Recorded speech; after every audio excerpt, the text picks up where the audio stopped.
دیکھو تو ذرا ہمارے سارے انبیاء اکرام کی ہیپی اینڈنگ کیسے ملی۔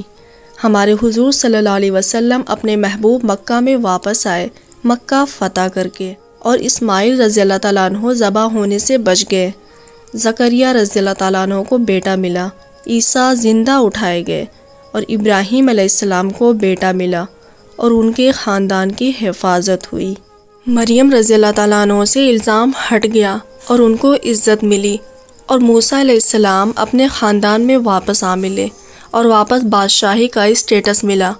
یعقوب کی نظر واپس آ گئی اور یوسف کو اپنی فیملی واپس مل گئی، ان سے الزام ہٹ گیا۔ کنویں میں پھینکے گئے یوسف بادشاہ بن گئے اور ان کو عزت ملی۔ آدم، نوح، داؤد کو رونے کے بعد سکون مل گیا۔ یونس علیہ السلام مچھلی سے نکالے گئے، ایوب کو شفا ملی، گھر والے بہتر انداز میں واپس ملے، سب ٹھیک ٹھاک ہو گیا۔ پھر تم کیوں پریشان ہوتے ہو؟ اللہ سب ٹھیک کر دیں گے۔